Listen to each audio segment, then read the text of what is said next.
अगर आप भी कर रहे हैं finance account assistant, sub inspector और जूनियर असिस्टेंट एग्जाम की प्रिपरेशन, तो इंस्टॉल करें हमारी JKSSB online tutorial Android app from play store. Install करने के बाद ऐप को ओपन करें। ओपन करने के बाद बैच पे क्लिक करें, देन प्लस आइकन पे क्लिक करके यहाँ बैच को प्लेस करें जेकेएसएसबी 2।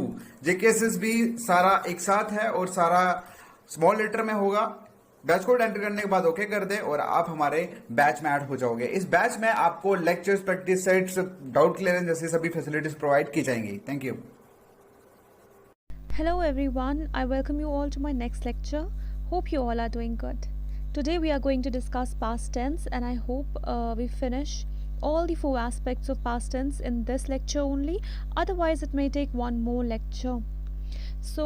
पहले हम सिंपल पास्ट की बात करते हैं जैसे कि हमने प्रेजेंट टेंस में किया था। ओके, हम सीक्वेंस में ही जाएंगे। First will discuss simple past, then past continuous, then past perfect and then past perfect continuous. ठीक है, तो पहले हम सिंपल पास्ट की बात करते हैं। अब सिंपल पास्ट के लिए कौन सा रूल आपको फॉलो करना है, पहले हम रूल्स की बात करेंगे। ठीक है, and then transformation, TOS, transformation of sentences, कि कैसे हम सिंपल पास्ट को डिफरेंट सेंटेंसेस में ट्रांसफॉर्म करेंगे, और उसके बाद इसके यूजेज की बात करेंगे, कहाँ कहाँ पे आप सिंपल पास्ट यूज़ कर सकते हो। ठीक है, वैसे ही हम पास्ट कंटिन्यूअस में भी करेंगे, पास्ट परफेक्ट में भी, and then past perfect continuous में भी। ठीक, ओके, सो लेट्स स्टार्ट। तो सिंपल पास्ट का रूल क्या है? सब्जेक्ट होना चाहिए, वर्ब, लेकिन वर्ब उसके सेकंड फॉर्म में होना चाहिए, दैट मीन्स पास्ट टेंस में होना चाहिए, जो कि या तो ईडी फॉर्म में होते हैं अगर रेगुलर होंगे, अगर इरेगुलर होंगे then I have already told you उनकी स्पेलिंग्स जो है वो चेंज होती है। ओके, और अदर वर्ड्स या ऑब्जेक्ट्स। ठीक, तो इसका हम सेंटेंस कैसे देखेंगे? For example will take the subject ही। ओके, अब अगर कोई भी वर्ब लेंगे हम, मान लो ईट लिया, ईट का सेकेंड फॉर्म क्या है? Eight, isn't it? He ate, अब हम अदर वर्ड्स यूज करेंगे या ऑब्जेक्ट यूज करेंगे। He ate an apple. Okay, he ate an apple. Next example, they wrote a letter.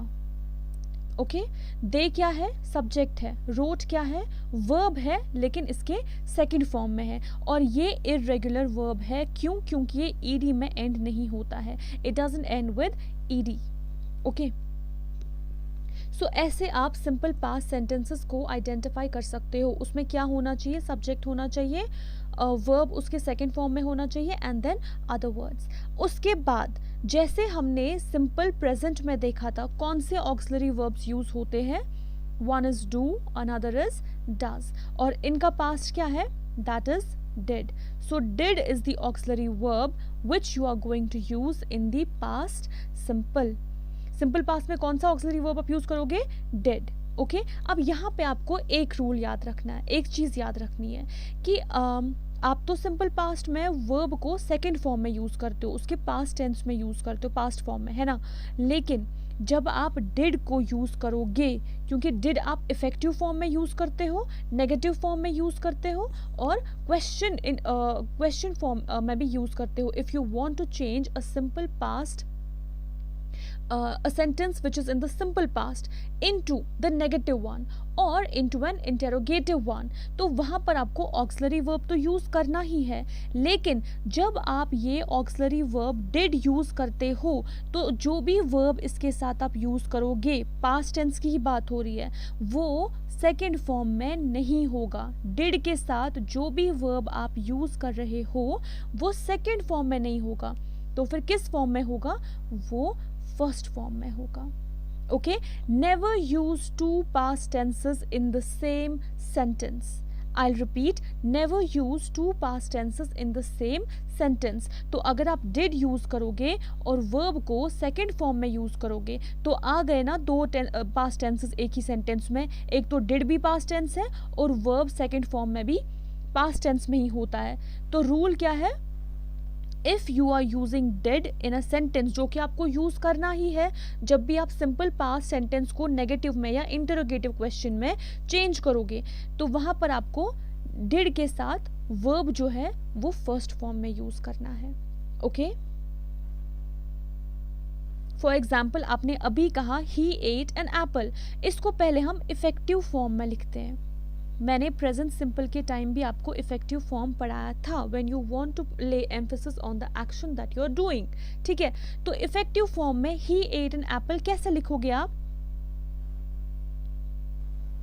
He did, okay, dash an apple. अब अगर यहाँ पे verb हमने लास्ट टाइम ईट को चेंज किया था एट में, है ना, क्योंकि वहाँ पर सिंपल पास्ट था. अब अगर इसको नेगेटिव में हमें इफेक्टिव में हमें चेंज करना है तो हमें डिड लगाना पड़ेगा. लेकिन डिड के साथ आप ईट यूज़ करोगे या एट यूज़ करोगे? यू विल डेफिनेटली यूज़ ईट, क्योंकि अभी मैंने आपको समझाया जहाँ पर भी आप डिड यूज़ करोगे उसके साथ आप वर्ब फर्स्ट फॉर्म में यूज़ करोगे. Okay, he did jump well, he did swim well, या he did sing beautifully. he did sing beautifully.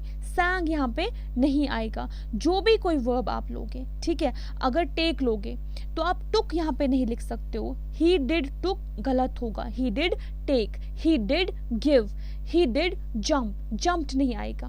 okay, he did walk. okay, so that was the first rule that you have to remember. अब इसी did को, अब इसी simple past sentence को अगर negative में change करना है तो व्हाट डिड वी से? He did eat an apple. Okay, तो जब हम इसको नेगेटिव में चेंज कर रहे हैं हमें क्या करना है? मैंने पहले भी कहा था कि सिर्फ एक ही चेंज लानी है आपको. ऑक्सिलरी वर्ब के बाद you have to put not. तो यहाँ पर भी ये नेगेटिव कैसे बनेगा? He did not eat an apple. Okay, he did not jump, he did not take, he did not give, he did not sing. Okay, बस did के बाद not लगाओ तो कोई भी सिंपल पास्ट इफेक्टिव सेंटेंस जो है या सिंपल पास्ट पॉजिटिव सेंटेंस जो है वो किस में चेंज होगा? वो नेगेटिव में चेंज होगा. Now, in order to change the same sentence into an interrogative one, sorry, it is interrogative over here and not interrogation. तो पहले हम yes no questions की बात करते हैं. यहाँ पर भी आपको क्या करना है? सब्जेक्ट से पहले did लगाना है. बिफोर दिस हम क्या यूज़ करते थे? हम सब्जेक्ट के बाद ऑक्सिलरी वर्ब यूज़ करते थे, पॉजिटिव फॉर्म में, इफेक्टिव फॉर्म में और नेगेटिव फॉर्म में. लेकिन जहाँ पर भी इंटेरोगेटिव सेंटेंसेस हैं वहाँ पर हमें सब्जेक्ट के पहले ऑक्सिलरी वर्ब यूज़ करना होता है. अगर डू हो, डज हो, हैव हो, हैज़ हो, इज, एम, आर हो या फिर डिड हो, all the auxiliary verbs have to be placed before subject in any interrogative sentence. Understood this much? ठीक, तो अब यहाँ पर अगर हमें यही सेंटेंस को इस क्वेश्चन फॉर्म में चेंज करना है तो कैसे लिखेंगे हम? did, उसके बाद सब्जेक्ट आएगा he, उसके बाद वर्ब जो है वो किस फॉर्म में? फिर से V1 में आएगा क्योंकि डिड ऑलरेडी आप यूज कर रहे हो सेंटेंस में. Okay, did he eat an apple. Okay, then question mark. उसके बाद अगर WH क्वेश्चन में भी आपको यूज करना है देन आपको क्या करना है? बस डिड, सब्जेक्ट, V1 और अदर वर्ड सेम ही रहेंगे. आपको सिर्फ डिड के पहले ऑक्सिलरी वर्ब के पहले WH वर्ड यूज करना है. For example, what did he eat. And मैंने पहले ही कहा है जो WH क्वेश्चन है वहाँ पे सिचुएशन के अकॉर्डिंग आप WH क्वेश्चन यूज कर सकते हो. व्हाट डिड ही ईट. अगर हमें बोलना है कि उसने क्या खाया, कब खाया, तो व्हेन डिड ही ईट. क्या खाया, सॉरी क्यों खाया, हाँ मतलब why did he eat. Okay, तो जो ये WH क्वेश्चन है वो according to the situation change होगा. ठीक है, ये था सिंपल पास्ट और इसके rules and how you are going to transform sentences into different aspects of simple past. उसके बाद where do we use this simple past, इसका यूजेज कहाँ कहाँ पे होता है. Let's have a look at that. पहले मैंने आपको सिंपल ये वाला सेंटेंस पहले ही बता दिया है कि ही एट एन एप्पल या they sang beautifully on the stage. तो ये दोनों सिंपल से सेंटेंसेस है जो आप पास्ट में, अगर आपको सीधे एक्शन डिफाइन करना होगा, डिस्क्राइब करना होगा पास्ट में जो हुआ है, तो वहाँ पर आप सीधे ही ये सेंटेंसेस पास्ट में यूज़ कर वहाँ पे आप सीधे कोई भी सेंटेंस वर्ब के सेकंड फॉर्म को यूज़ कर सकते हो और सेंटेंस किस में ट्रांसफॉर्म होगा, पास्ट में। लेकिन उसके अलावा for example there will be two situations, two actions होंगे या दो से ज़्यादा एक्शंस भी होंगे which will take place in a sequence but almost at the same time. Okay, दो या दो से ज़्यादा एक्शंस होंगे which will take place almost at the same time. Sequence में होंगे, वन आफ्टर द अदर तो होंगे, but that will be almost at the okay.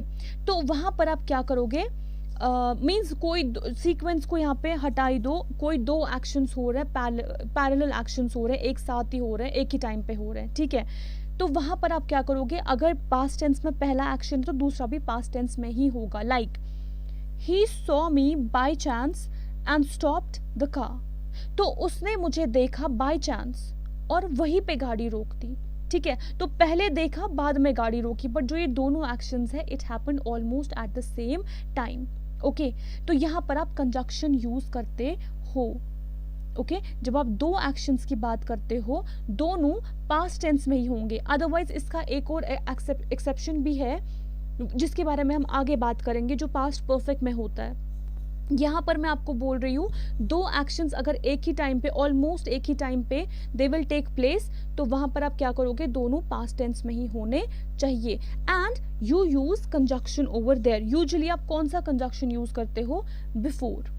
Okay, but जरूरी नहीं कि हर जगह बिफोर ही यूज होगा, you can use another conjunction as well. Next sentence on the same rule, the train started just before I reached the station. ठीक है, आप स्टेशन पे पहुंचे उसके थोड़ी कुछ टाइम पहले ही ट्रेन स्टार्ट हो चुकी थी। Okay, the train started just before you reach the station. So both these actions happened almost at the same time. Next sentence I would like to give you over here is we reached the theater and the movie started. Means आप theatre पहुंचे और movie start हो गई, तो आप भी पहुंचे और मूवी भी उसी टाइम पे स्टार्ट हो गई। ठीक, उसके बाद तो यहां पर भी आप कौन सा टेंस यूज करोगे, सिंपल पास्ट ही यूज करोगे। ओके, आफ्टर दैट अगर आप कभी टाइम एक्सप्रेशंस देखते हो जैसे कि it is time, it is high time, okay, या फिर आई विश या if only, okay, forget about this unreal past and present state of things, it will confuse you. आप सिंपली एक बात याद रखो, जहां पर भी आप आई विश देखोगे, जहां पर भी आप इफ ओनली देखोगे, इट इज़ टाइम देखोगे, इट इज़ हाई टाइम देखोगे, वहाँ पर you are going to use which form of verbs do they take past form of verbs. ये कौन से फॉर्म्स ऑफ वर्ब लेते हैं, पास्ट टेंस लेते हैं, ये पास्ट फॉर्म ऑफ वर्ब्स लेते हैं। कौन कौन से, जब भी आप कौन से एक्सप्रेशंस देखोगे, I wish, if only, it is time, it is high time. हाँ, ऐसा भी होता है कि कभी कभार आप इट इज़ टाइम या इट इज़ टाइम के साथ क्या देखते हो, सिंपल प्रेजेंट टेंस देखते हो, okay, present form of tense देखते हो, but that is at the time of giving suggestion to somebody. ठीक है, उसके अलावा जब भी आप ये एक्सप्रेशंस देखोगे इनके साथ पास्ट टेंस ही आपको यूज करना है। जैसे कि I wish I were a millionaire, I wish I were a millionaire. Okay, unreal past means कि ये ऐसी पास्ट की सिचुएशन यहाँ पे बता रहा है जो कि हुआ ही नहीं है। अगर हम प्रेजेंट में देखें, यहाँ पे ही the person wishes to be a millionaire, लेकिन वो मिलियनेयर प्रेजेंट में नहीं है। अगर हम प्रेजेंट में उसका स्टेट ऑफ बीइंग देखें, उसका प्रेजेंट सिचुएशन देखें, तो वो मिलियनेयर नहीं है, but he wishes to be the millionaire. Okay, so यहाँ पर I wish I were a millionaire, वो जो है पास्ट टेंस ही लेगा, ये पास्ट फॉर्म ही लेगा ये वर्ब का। Next, if only I knew what to do, if only I knew, so ये न्यू जो है ये भी क्या है, past verb in its second form ही है. Next, it is time we went home. क्या मतलब है इसका, it is time for us to go home. तो बस एक ही चीज़ मैंने आपको बोला याद रखनी है कि जहाँ पर भी ये इट इज़ टाइम होगा, इट इज़ हाई टाइम होगा, या इफ़ ओनली आई विश होगा, तो इसके बाद जो भी टेंस होगा, आपको कौन सा टेंस लेना है, वर्ब का सेकेंड फॉर्म ही लेना है. पास्ट टेंस में ही इसके बाद वर्ब होगा. It is time we went home. Next में, it is high time we left the place. आपने बहुत जगह देखा होगा, शायद अभी तक सुना भी होगा, we leave the place, but that is wrong. ठीक है, it is high time we left the place. उसके बाद, it is high time I bought a pair of jeans. ठीक, तो जहां पर भी आप it is high time, it is time, if only या आई विश देखोगे, इसके बाद कौन सा वर्ब आप यूज करोगे, सेकेंड फॉर्म ऑफ वर्ब ही आप यूज करोगे यहाँ पे. Got it, got this much. तो ये था सिंपल पास्ट. उसके बाद पास्ट कंटिन्यूअस आता है. पास्ट कंटिन्यूअस में आपका स्ट्रक्चर क्या है, पहले कैसे आप बनाओगे पास्ट कंटिन्यूअस सेंटेंस को, how are you going to form a sentence in the past continuous. उसके लिए you will have to take a subject and then the auxiliary verbs that you are going to use with past continuous, that will be was or were. Okay, उसके बाद verb जो है वो V4 form में होगा. That means V1 plus ing and then other words. But yes, ये जो was और were है ये डिफरेंटली यूज होंगे विद डिफरेंट सब्जेक्ट्स. अगर I है, I के साथ क्या यूज होगा, I was, isn't it? I was use होगा. अगर it हो, ही हो या शी हो, ओके, तो इनके साथ भी was ही यूज होगा. It, he, she, was. It was, he was, she was. Okay, because it, he और शी तीनों क्या है, सिंगुलर नाउन्स है, एंड was क्या है, सिंगुलर वर्ब है, and singular noun take singular verb. And then अगर दे होगा, अगर वी होगा, या अगर यू होगा, ओके, यू को हम एज अ सिंगुलर नाउन भी लेते हैं, यू को हम प्लूरल नाउन भी लेते हैं. डिपेंड्स कि हम किसको रेफर कर रहे हैं. If we are referring to a single person, तो वहाँ पे you as a singular noun use होगा.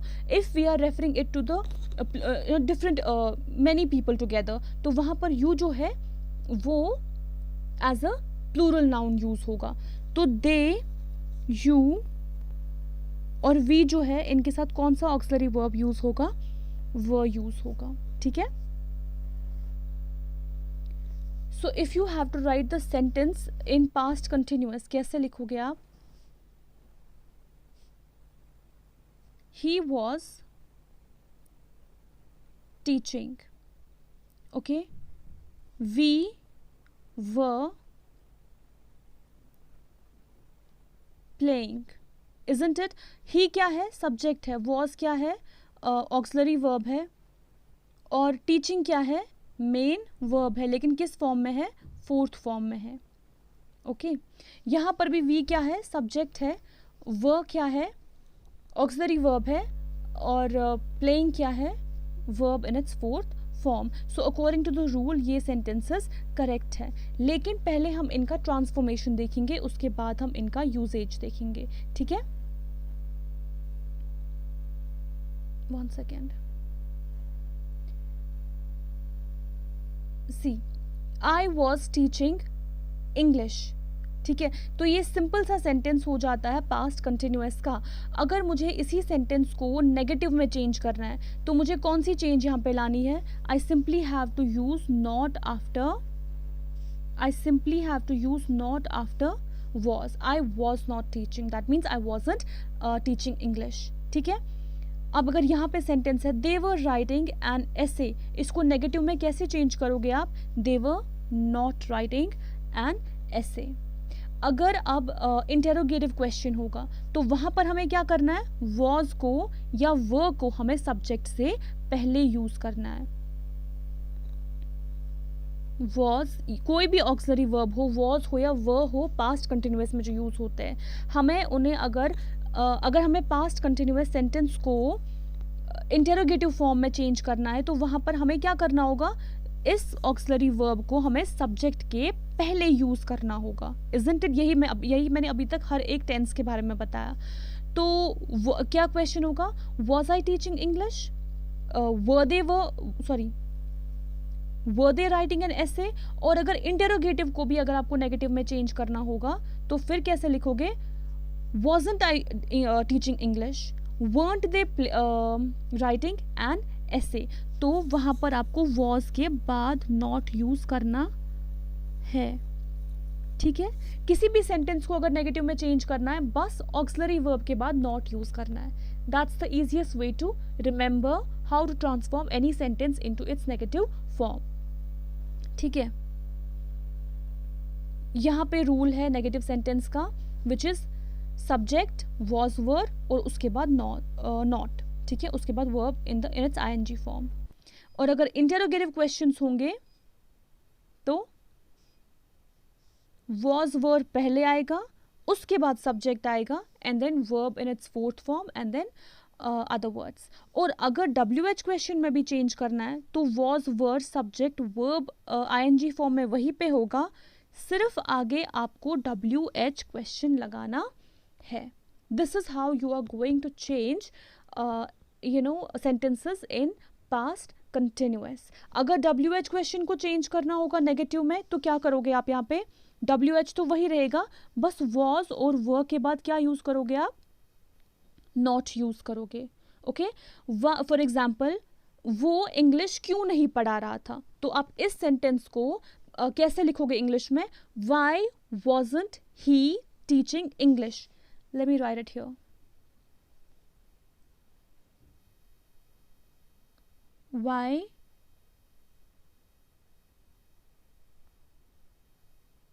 wasn't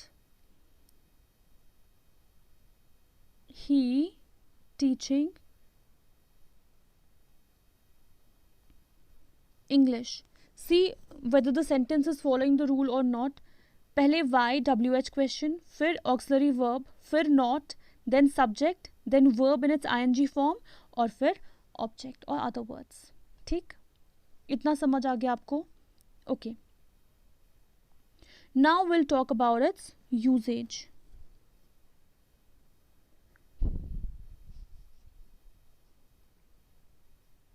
Okay.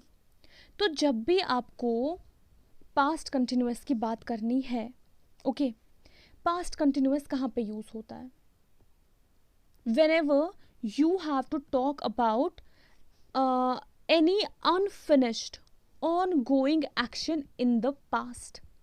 कोई एक्शन जो पास्ट में हो रहा था, विच वॉज अनफिनिश्ड, जो पूरा नहीं हुआ था, विच वॉज इनकम्प्लीट, जो हो रहा था। Okay, unfinished on going action, जो पास्ट में हो रहा था लेकिन कंप्लीट नहीं हो चुका था, plus okay unfinished on going action plus finished action,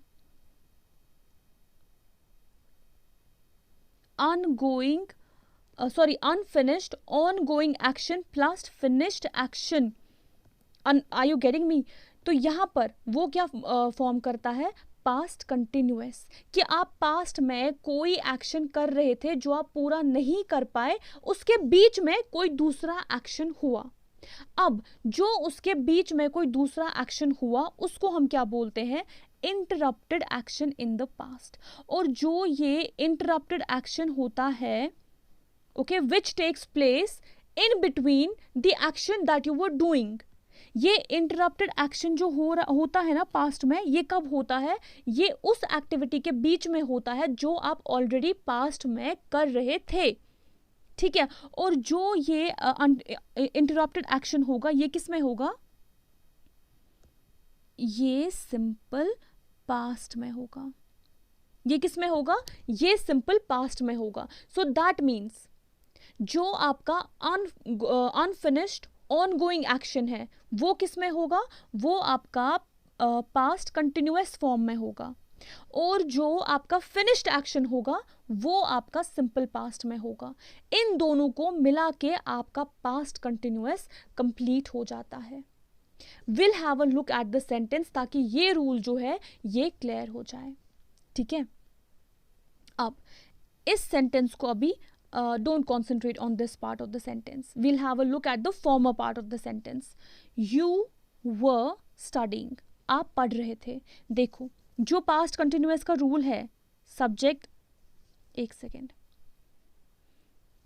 subject है, ऑक्सिलरी वर्ब है एंड देन मेन वर्ब जो है वो किस में है, आईएनजी फॉर्म में, ठीक है। यहाँ तक पास्ट कंटिन्यूअस हुआ, लेकिन मैंने अभी क्या कहा, पास्ट कंटिन्यूअस क्या करता है, वो कोई ऑन गोइंग एक्शन बताता है जो पास्ट में हो रहा था और उसके बीच में कोई इंटरप्टेड एक्शन हो, उसके बीच में कोई एक्शन होता है जो उस एक्शन को इंटरप्ट करता है, और वो जो एक्शन है वो किस में होगा, वो सिंपल पास्ट में होगा। सो जब आप पढ़ रहे थे तब क्या हुआ, किसी ने आपको बुलाया, okay.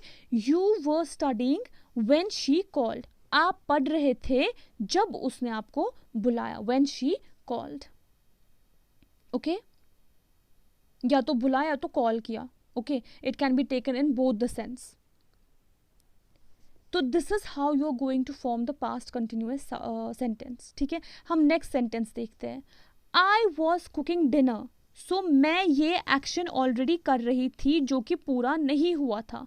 I was cooking dinner, तो जब मैं वो कुकिंग कर रही थी, जब मैं डिनर पका रही थी, उसके बीच में क्या हुआ, वो आ गई। So I was cooking dinner when she arrived, तो जब वो आई, आई वॉज कुकिंग डिनर, मैं ऑलरेडी ये एक्शन कर रही थी जो कि पूरा नहीं हुआ, तो उसके बीच में शी अराइव्ड, ठीक। ऐसे आपका पास्ट कंटिन्यूअस कंप्लीट होता है। और जो ये वाला एक्शन है, this is in the continuous form, जो अनफिनिश्ड है, ऑन गोइंग है, पास्ट में जो था, ओके। और जो आपका फिनिश्ड एक्शन है वो किस में आता है, वो सिंपल पास्ट में आता है। यहां पर भी व्हेन शी कॉल्ड क्या है, सिंपल पास्ट है क्योंकि कॉल्ड V2 फॉर्म में है। यहां पर भी व्हेन शी अराइव्ड, अराइव्ड क्या है, V2 फॉर्म में है, ठीक है। तो जो भी आपका फिनिश्ड एक्शन होगा जिसे आप पास्ट कंटिन्यूअस के साथ यूज करोगे वो किस में होना चाहिए, वो सिंपल पास्ट में होना चाहिए, ओके। वो सिंपल पास्ट में होना चाहिए। That is what you call as interrupted action in the past, okay. ये इसका पहला यूजेज है। दूसरा, जब आप पहले यहां पर आपने देखा सिंपल पास्ट को किसी भी एक्शन को जो कि सिंपल पास्ट में था उसको आप एज एन इंटरप्टेड एक्शन के तौर पे यूज कर रहे थे। अब आप स्पेसिफिक टाइम को, अब आप किसी दूसरे एक्शन को नहीं लोगे बट एक स्पेसिफिक टाइम दोगे विच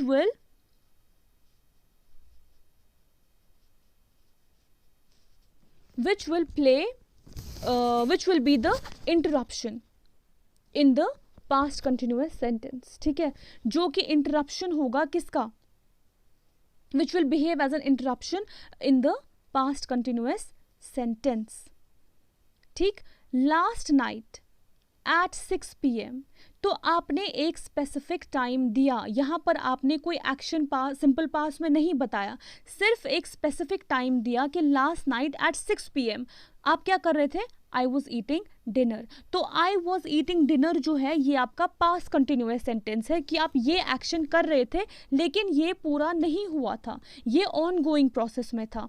आप डिनर कर रहे थे लेकिन कब, यहाँ पर आप स्पेसिफिक टाइम दे रहे हो, लास्ट नाइट एट 6 PM। तो ऐसे भी आप पास्ट कंटिन्यूअस सेंटेंस को यूज कर सकते हो जहां पर आप स्पेसिफिक टाइम दोगे और वो एक्शन बताओगे जो आप कर रहे थे। So last night at 6 PM I was eating dinner. Specific time पे ही एक और एग्जाम्पल है यहाँ पे, at midnight, okay, we were still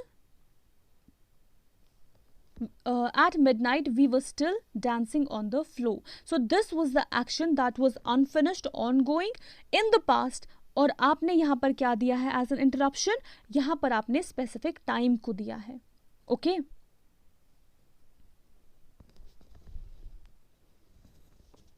अगर इसी को आपको इंटरप्टेड एक्शन बताना होगा इन द पास्ट, वहां पर आप कैसे यूज करोगे, the music stopped when we were still dancing on the floor.